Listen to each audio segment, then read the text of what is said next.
Kita tuh boleh ngefans nih, kita boleh sayang sama Cheong. Tapi gak kayak gini. Kayak gini tuh alay nih.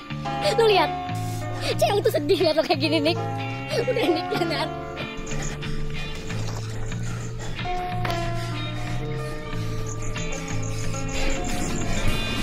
Ya Is, lu bener. Selama ini gue mengagumi dengan cara yang salah. Harusnya kayak gitu. Diserang K-popper, menganggap K-popper itu suami kita, bahkan sampai menganggap pacar kita adalah selingkuhan karena pacar utama kita adalah idol K-pop ya. Dan ini hal-hal yang memang lumrah terjadi di kalangan fans dan stereotip para fans yang menyukai lagu ataupun artis-artis K-pop ya, idol-idol K-pop.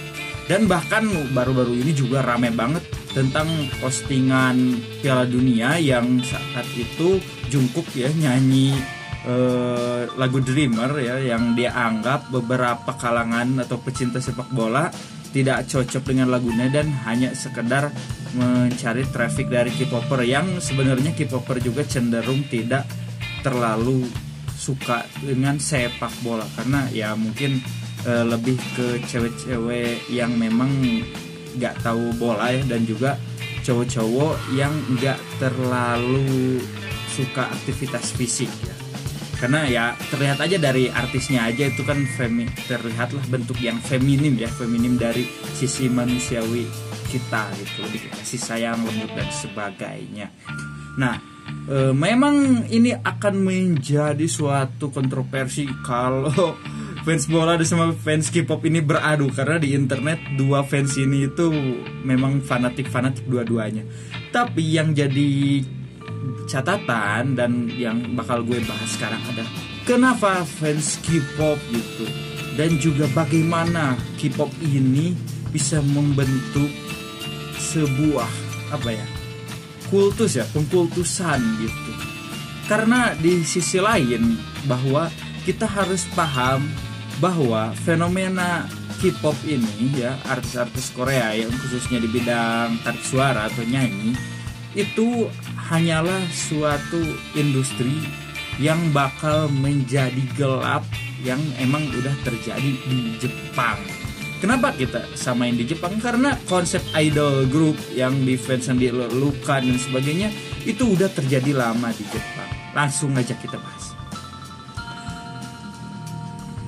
tentang industri K-pop ya dan idol-idolnya. Sebenarnya itu emang sebenarnya meniru dari negara tetangganya, dari Jepang. Mungkin ada yang beranggapan bahwa oh enggak, ini lebih ke Amerika kayak Westlife dan sebagainya. Oke, intinya grup ini dibikin untuk dicintai dan diidolakan oleh banyak orang, khususnya mungkin di Korea ya, banyaknya adalah kaum hawa dan juga laki-laki yang memang mungkin menyukai juga K-pop gitu. Nah, di situ akhirnya kita sebenarnya bisa memahami bagaimana industri K-pop ini berjalan karena sudah dicontohkan oleh negara Jepang. Nah, di sini gue mau bahas tentang sisi ini aja ya, sisi gelapnya, supaya para fans K-pop ini dalam tanda kutip tidak sensitif dan bahkan mungkin menyerang ya video ini, karena ini bakal mengungkap banyak fakta yang emang fans K-pop nggak mau sadar, dan padahal udah banyak yang ngasih tahu gitu, karena mungkin mereka sudah menuhankan ataupun mungkin mengkultuskan dalam tanda kutip ya, udah fanatik. Ini tidak semua fans K-pop ya, tapi ya yang gue temukan di internet itu kayaknya mayoritas ya itu yang mengkultuskan itu, meskipun banyak teman-teman gue juga yang masih dalam tanda kutip logis ya dalam berpikir untuk bisa mencintai K-pop. Nah, kenapa gitu gue bandingkan ini dengan Jepang?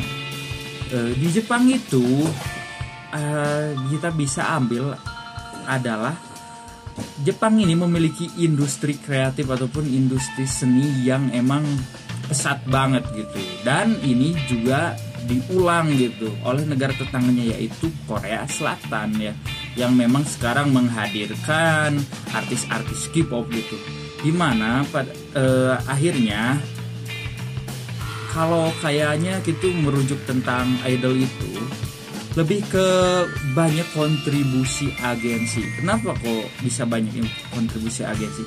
Karena sebenarnya kebanyakan idol-idol K-pop khususnya di Jepang ya, bukan lagi kalau di Korea kayaknya ekosistemnya emang udah mantep banget.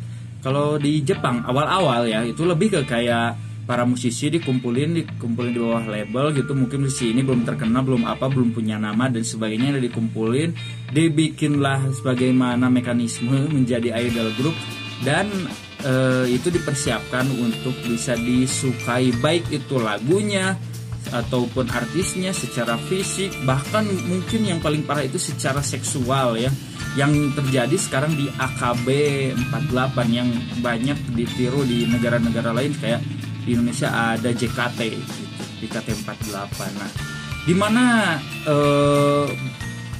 aturan dan bentuk gitu, peraturan yang dibikin agensi untuk mempersiapkan idol-idol ini lumayan ekstrim, dari mulai kedisiplinan ya pastilah kalau kedisiplinan, tapi mungkin ini kedisiplinannya lebih ke banyak dorongan hal-hal yang pribadi gitu, dan hak-hak asasi manusia yang harusnya dipenuhi, seperti latihan yang berlebihan. Kayaknya sih kalau latihan berlebihan musisi biasa juga begitu ya. Terus juga mungkin kehidupan pribadi yang diatur, kayak jangan sampai idol group ini mengecewakan dalam tanda kutip fan-fansnya. Nah, bagaimana caranya ya? Janganlah mengekspos gitu hubungan pribadi, kayak kalian punya pacar tapi kalian idol gitu, idol group. Ya kalian gak boleh gitu mengumumkan bahwa kalian itu pacaran, atau jangan ada orang yang mengetahui itu gitu, supaya fans-fans yang mengkultuskan kalian ini nggak sakit hati gitu, karena oh ternyata dia yang gue sukain ternyata udah punya pacar. Dan ini kenapa gue ngambil tema K-pop, karena di K-popnya sendiri itu terjadi gitu. Dimana waktu itu gue pernah ikutin ya, meskipun gue gak tahu dunia per K-popan, tapi gue ngikutin. Ada salah satu artis namanya Sulli kalau gak salah ya. Dia itu dibully gitu karena ketahuan ternyata dia punya pacar dengan artis lain gitu. Dan mungkin fans-fansnya sakit hati gitu. Yang pertama yang cowok ya, yang berfantasi bahwa Sulli ini pacar dia mungkin dan sebagainya. Nah terus akhirnya itu menjadi bola salju saat dia ingin keluar dan rehat untuk memperbaiki mental dia. Terus banyak kesalahan-kesalahan dan kehidupan pribadi dia yang akhirnya diserang dan dibully ya, di cyberbullying secara global gitu, secara dunia, karena mungkin Sulli ini terkenal juga waktu itu. Gue gak tahu ya soalnya secara terkenal gimana gitu, tapi kayaknya orang Amerika juga banyak ya yang angkat isu ini, berarti Sulli terkenal juga di Amerika. Nah akhirnya pada ujungnya itu dia akhirnya bunuh diri. Padahal ini awalnya cuma dari situ, karena dia ketahuan bahwa dia punya pacar. Jadi mungkin para fans-fansnya itu kecewa karena idol yang dilulukan itu dilulukan itu udah punya pacar. Dan itu terjadi di AKB gitu di Jepang ya, dan kayaknya di Jepang parah. Cuma untuk Jepang sendiri kayaknya kebebasan berpendapat dan sebagainya mungkin dianggap maju dan sebagainya. Tapi kita lihatlah beberapa kasus gitu. Yang paling ramai aja yang sekarang gitu bahkan masih naik di Jepang itu adalah perburuan liar paus gitu, dan juga kebocoran nuklir Fukushima yang waktu itu pernah gempa ya terjadi dan bocor, dan sampai sekarang itu diprediksi masih gitu radiasinya belum tertangani dan sebagainya. Dan itu kayaknya gak ada orang yang saat melihat Jepang gitu, karena memang pemerintahnya mengarahkan atau punya undang-undang bahwa siapa yang membocorkan rahasia negara dan sebagainya akan kena pidana dan sebagainya, sehingga kebebasan berpendapat di Jepang ya secara nggak langsung dengan isu-isu yang berhubungan dengan Jepang pasti bakal ditutupi, dan masyarakatnya pun takut itu pembahasnya. Nah untuk Korea sendiri ya itu juga bakal terjadi. Karena apa? Karena kalau kalian industri K-pop ini kalau nggak salah penyumbang nomor 2 ya terbesar di Korea Selatan. Yang pertama itu industri kecantikan. Ya, yang industri kecantikannya ini sebenarnya bisa muncul gara-gara para K-popper ini yang naik gitu, yang terkenal. Nah, maka dari itu hal-hal negatif tentang industri K-popper, agensi, pelecehan seksual dan sebagainya bakal ditutup-tutupi. Dan termasuk kasus Suli ini justru malah rame di luar gitu, di Koreanya sendiri.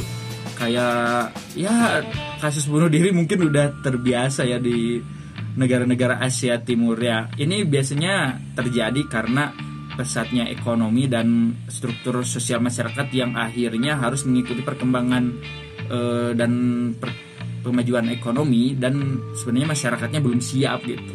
Tapi akhirnya dikorbankan kehidupan sosial mereka. Nah, sebenarnya pembahasan ini gue udah panjang lebar ya dijelasin di video sebelumnya.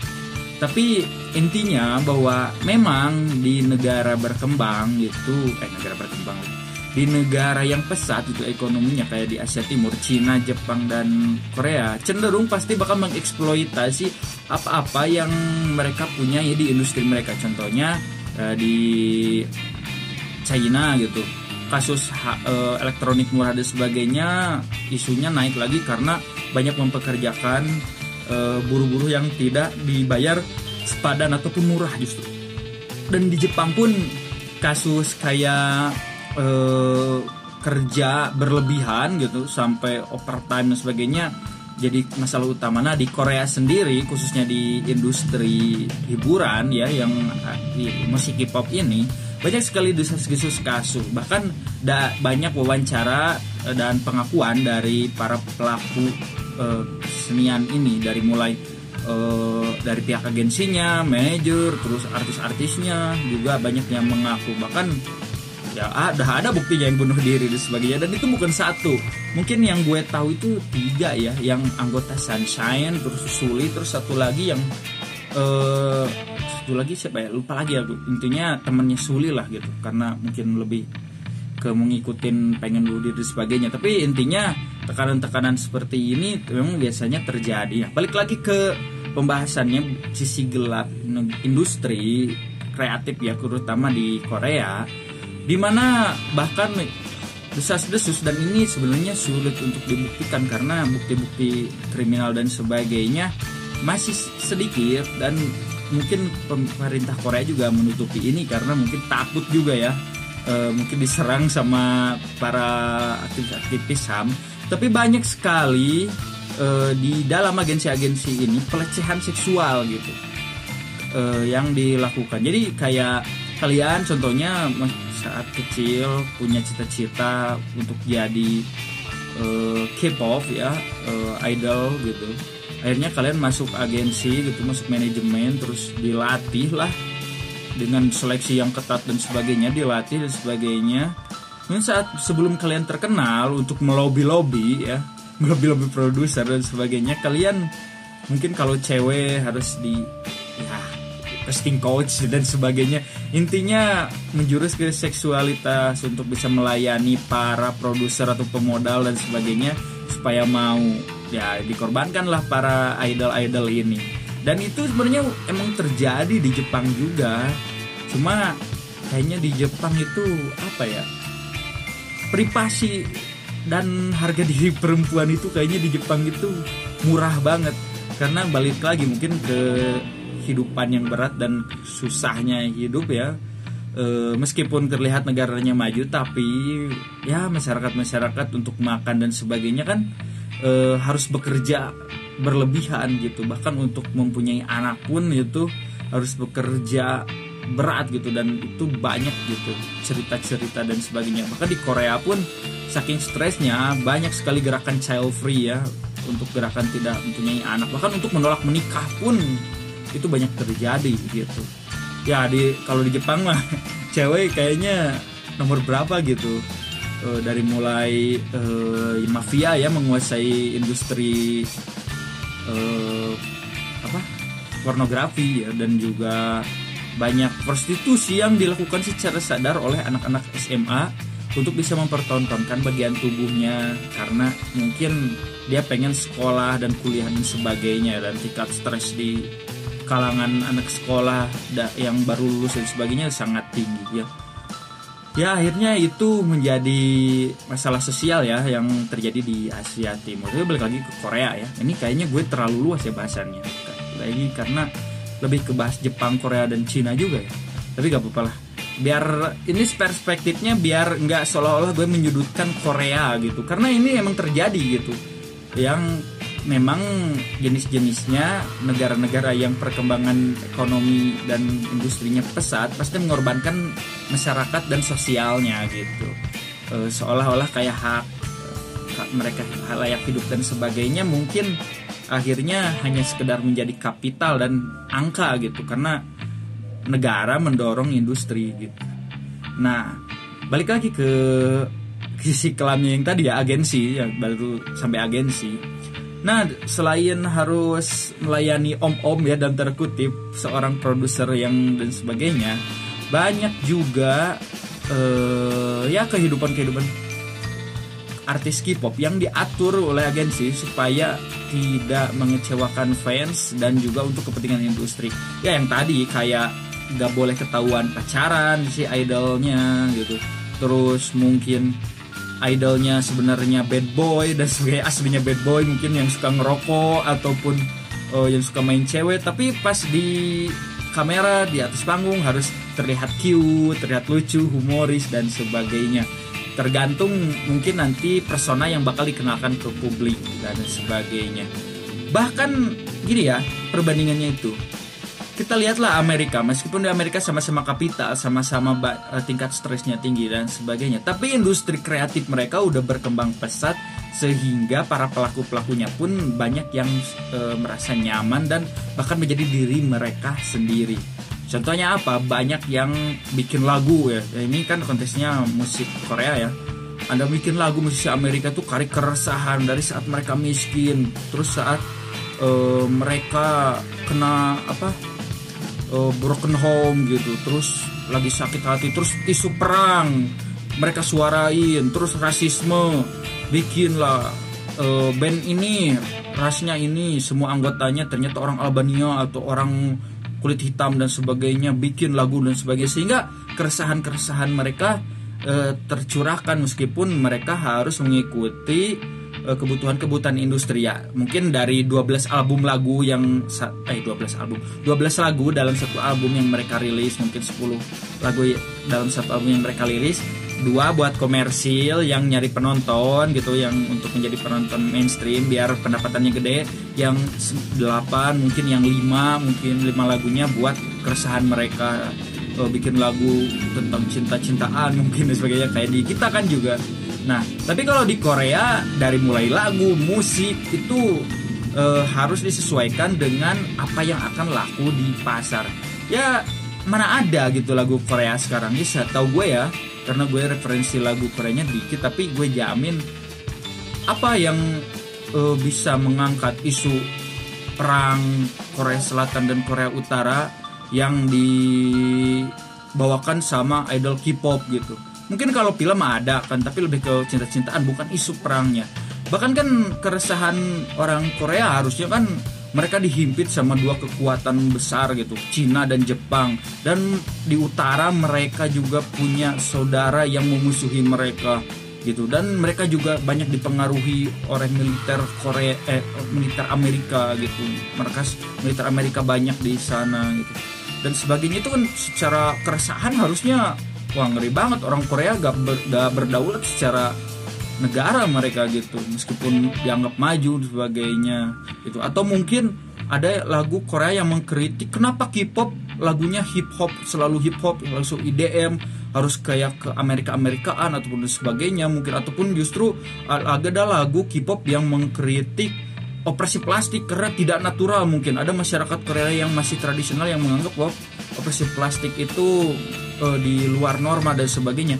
Nggak ada gitu, padahal kan itu jelas-jelas di Korea itu masih menjadi pro kontra operasi plastik dan sebagainya, meskipun di negara itu udah menganggap bahwa industri kecantikan menjadi industri nomor 1, tapi tetap aja masih ada masyarakat yang di daerah-daerah mungkin di pinggiran Korea dan sebagainya. Nah, ataupun ya dan sebagainya gitu. Gak ada gitu. Karena apa? Karena harus fan service gitu. Jadi harus menservis atau memberikan pelayanan kepada fans mereka, sehingga apa?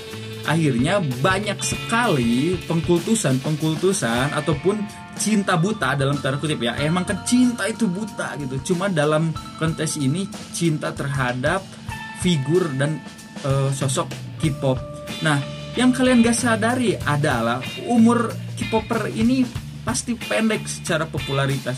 Karena apa? Karena pasti kalau umur 30, 35 itu udah gak ganteng lagi, pasti udah kelihatan bapak-bapaknya gitu, meskipun mungkin bisa dioperasi plastik dan sebagainya. Tapi kalian bakal ngeh itu udah tua. Akhirnya ganti lagi. Jadi seolah-olah kalian mungkin para K-popper ya, mungkin yang nyimak video ini juga oh itu pacar aku gitu. Yang pacar aku di Indonesia ini cuma nomor 2 gitu.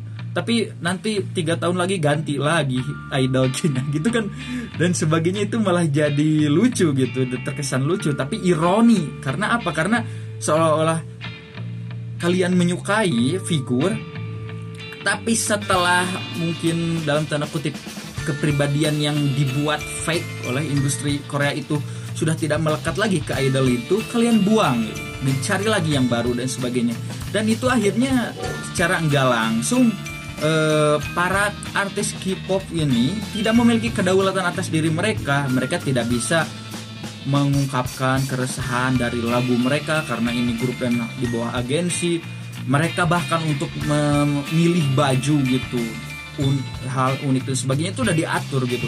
Berbeda halnya mungkin untuk kayak industri di Amerika, kayak Lady Gaga pakai gaun yang dari daging dan sebagainya, aneh-aneh. Terus kayak Kanye West yang bikin fashion sendiri dan sebagainya. Kalau di Korea itu akhirnya gimana agensinya, dan agensinya itu biasanya berdasarkan ke permintaan fans dan apa yang laku di pasaran. Sehingga akhirnya para K-popper dan artis ini harus mengikuti pasar, bukannya berkarya kayak YouTuber berkarya gitu. Nanti penonton mau datang sendiri dan sebagainya. Gak bisa gitu kayak di Indonesia. Akhirnya K-popper ini hanyalah mengikuti kemauan para fans K-popper itu gitu. Nah, ini sisi gelapnya ya. Dan banyak lagi lah kayak overtime gitu. Seolah-olah kayak baru konser di sini harus latihan lagi dan sebagainya. Itu isu juga yang emang banyak diungkapkan oleh para pelaku K-popper ya, yang gue baca di artikel dan berita-berita yang kayaknya medianya lumayan kredibel, meskipun harus dipertanyakan juga ya, karena kita harus kritis terhadap media tersebut. Dan juga ada nih salah satu yang paling parah. Nih bayangin aja, kalian udah dari kecil mendedikasikan diri kalian untuk jadi idol. Contohnya kalau kalian punya cita-cita tinggal di Korea jadi idol gitu. Terus latihan abis-abisan gitu tanpa dibayar dan sebagainya. Setelah kalian terkenal, kalian dibayar cuma sekitar 20-10% lah aja gitu. Dan ini juga dikonfirmasi oleh para pelakunya gitu, para pelaku idol yang emang berani speak up dan sebagainya, gue mungkin udah tidak berkepentingan untuk masuk di industri tersebut. Karena hampir mayoritas pendapatan dari artis K-pop ini diambil manajemen, diambil agensi, karena seolah-olah agensi ini punya peran besar untuk bisa memberikan dan membuat ketenaran dan karakter dari K-pop, artis-artis K-pop ini gitu. Nah, ini juga kayaknya ya udah kuli, udah kerja sampai tipes gitu. Udah tipes dibayarnya murah gitu. Ini perbudakan zaman modern ini kalau diperdalam lagi, dibahas lagi fakta-faktanya. Cuma sumber-sumber dan sebagainya, baik itu dari pihak pemerintah ataupun kayak pelaku industri, ini masih kurang. Dan kayaknya gerakan-gerakan HAM dan sebagainya yang ada di Korea lebih fokus ke negaranya, dan kayaknya gue juga susah gitu, meskipun ada artikel bahasa Inggris, sumber-sumbernya dikit banget gitu tentang hal-hal ini, karena mungkin ya pemerintah Korea juga berkepentingan untuk menutupi keburukan dari industri mereka. Oke teman-teman, ini ada salah satu insight ya dari negatifnya kemajuan ekonomi yang terjadi di Asia Timur yang mengakibatkan sosialnya hancur gitu, dikorbankan untuk menjadi kapital, untuk menjadi angka, cuan gitu, untuk jadi negara yang menuju maju kayak Amerika, cuma terlalu cepat dan terlalu prematur sehingga masyarakatnya belum siap ya. Bagi semua yang udah mantengin sampai akhir dia gagal paham, semoga ini gak menyulut para K-popper untuk marah-marah di kolom komentar. Tapi gak apa-apa lah marah-marah, tapi jangan report akunnya ya. Kalau marah-marah di komen nanti ngasih traffic buat gue. Makasih ya. Makasih semua yang udah mantengin, like, comment, subscribe apapun itu untuk bisa ngasih traffic di video ini. Kasih ada yang nonton. Bye bye.